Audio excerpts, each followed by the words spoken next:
Assalamualaikum dan selamat malam. Apa khabar penonton di luar sana? Sekali lagi bertemu dengan Abah Din dalam channel Abah Din Syahadin. Terima kasih atas sokongan anda selama ini. Dan pada kali ini Abah Din nak kongsikan tentang soalan pertama dalam kertas 2 iaitu bahagian rumusan. Rumusan merupakan satu soalan yang cukup mudah untuk membantu para pelajar untuk mendapatkan markah yang maksimum kerana rumusan adalah lubuk markah untuk kertas 2. Rumusan markah keseluruhannya adalah 30 markah. Jadi anak-anak di luar sana tidak sepatutnya melepaskan peluang ini untuk mendapatkan markah yang semaksimum. Baiklah, ayo kita kenali bagaimana bentuk rumusan yang sebenar. Dalam merumus, anak-anak perlu membina 4 perenggan, iaitu perenggan pendahuluan. Perenggan pendahuluan ini terdiri daripada satu ayat sahaja dan anak-anak perlu tahu di manakah tugasan pertama dan kedua. Kedua iaitu perenggan isi tersurat yang mengandungi 6 isi tersurat. Perenggan ketiga iaitu perenggan isi tersirat. Anak-anak perlu memberikan 2 isi tersirat yang tidak ada di dalam petikan yang diberikan. Dan perenggan keempat, penutup. Hanya membina satu ayat yang mempunyai harapan dan juga cadangan. Baiklah, kita lihat dulu perenggan pendahuluan. Dalam menjawab rumusan, perenggan pendahuluan ada pelbagai cara dan cara yang paling selamat, anak-anak digalakkan menggunakan cara ini, iaitu mulakan ayat dengan rumusan membincangkan. Rumusan membincangkan. Kemudian tugasan pertama perlu ditukar, iaitu perkataan yang pertama tugasan itu. Contohnya, langkah, kesan, kelebihan. Jadi tugasan pertama itu iaitu tugasan isi tersurat. Perkataan tersebut perlu, wajib ditukar kepada perkataan sinonim. Contohnya kalau langkah, mungkin anak-anak boleh tukar kepada cara ataupun usaha. Okey, kalau kesan kepada impak dan sebagainya. Jadi harus anak-anak ingat perkataan ini dan makna sinonim ataupun perkataan sinonim yang sama makna dengan perkataan tersebut dan wajib ditukarkan. Okey, rumusan membincangkan, anda tukar perkataan tersebut, tugasan pertama, dan selepas perkataan dan, anak-anak hanya perlu salin tugasan kedua itu sehinggalah ayat yang terakhir dan noktah. Jangan lupa noktah. Jadi maksudnya apabila anak-anak guna kaedah tersebut, rumusan membincangkan, tukar perkataan sinonim yang sepatutnya, kemudian dan salin sampai habis, maka anda akan dapat 2 markah kalau tugasan anda itu dijawab dengan baik dan betul. Pastikan markah ini tidak disia-siakan. Selepas habis perenggan pendahuluan, anak-anak terus akan menulis perenggan isi tersurat. Jadi, untuk mencari isi tersurat dalam petikan yang diberikan, pastikan anda tidak mengambil huraian ataupun contoh. Dalam mendapatkan isi tersurat, kita kena faham apakah kehendak tugasan pertama. Kalau langkah, maka kita cari langkah yang sesuai. Dan dalam mencari isi tersurat, anda jangan sesekali terlupa subjek yang sepatutnya. Dan dalam isi tersurat, mesti ada subjek dan predikat. Dan pastinya subjek tersebut tidak salah. Dan ayat untuk isi tersurat ataupun isi-isi tersurat ini, anak-anak pelajar boleh gabungkan untuk menjimatkan jumlah patah perkataan. Ingat, 6 isi tersurat untuk diberikan dan ditulis dalam perenggan kedua, iaitu perenggan isi tersurat.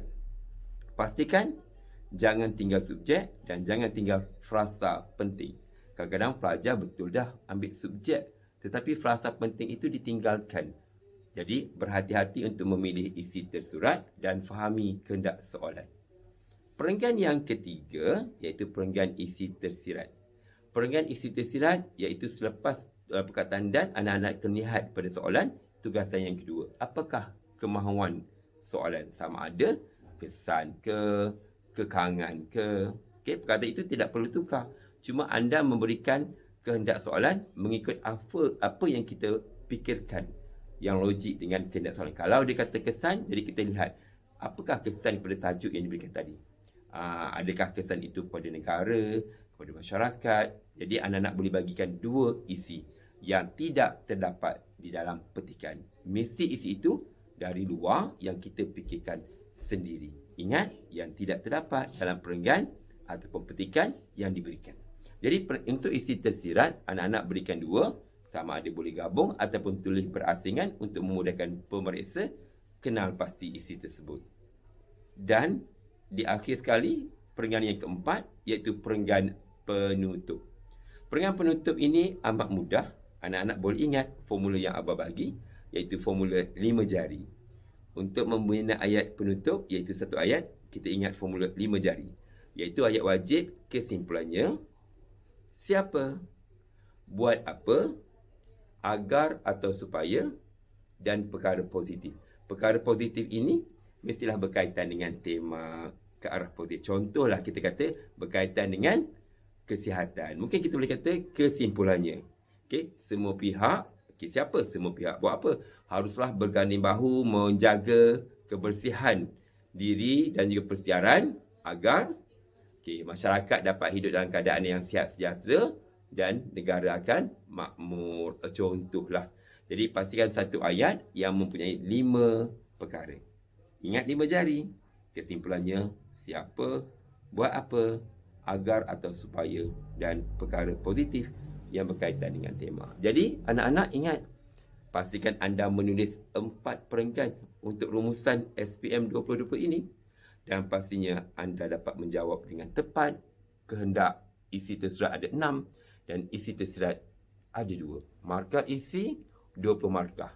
Markah bahasa 10 markah. Jadi pastikan cuba dapatkan yang tertinggi isi untuk mendapatkan markah yang bahasa yang lebih baik.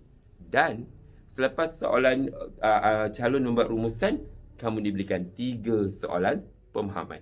Dan kena faham, soalan pemahaman ini ada 3 bentuk. Yang pertama iaitu makna frasa. Dalam menjawab soalan makna frasa, pastikan kita mengikut kaedah kerat. Kerat perkataan. Maksudnya perkataan yang diberikan itu kita pisahkan, kemudian kita beri maksud sinonim berdasarkan perkataan-perkataan tersebut. Dan perlu dijawab dengan ayat yang lengkap dan gramatis. Jangan buat ayat poin-poin tidak diterima. Itu maksudnya frasa. Yang kedua iaitu soalan konteks. Soalan konteks maksudnya jawapan yang anda cari itu ada dalam petikan. Jadi gunakan teknik Abah beri ajar, gunakan teknik pembaris, kita garis jawapan tersebut dan kita ambil jawapan tersebut, kita jawab dalam soalan nombor 2 Roman dengan ayat yang gramatis, kita ikut ayat kita sendiri lagi baik. Bagi ayat itu nampak sesuai dan tidak lari pada maksud yang ada dalam petikan.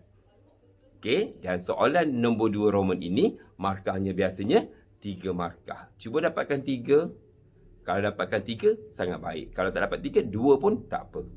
Okey, untuk makna tadi markahnya 2 markah. Dan soalan ketiga, soalan kebat. Soalan kebat dalam rumusan, anak-anak guna formula BASUD. Baca, analisis, subjek dan tema. Maksudnya kita baca soalan, dia nak soalan mahukan apa. Kemudian analisis, kita lihat apa. Okey, apa dia tanya. Kepentingan, kelebihan, langkah, tanggung apa dan sebagainya.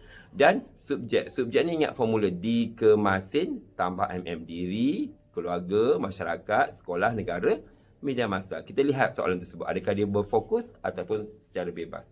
Dan akhir sekali tema. Maksudnya bergantung pada tema, kita menjawab soalan tersebut berdasarkan keperluan tema.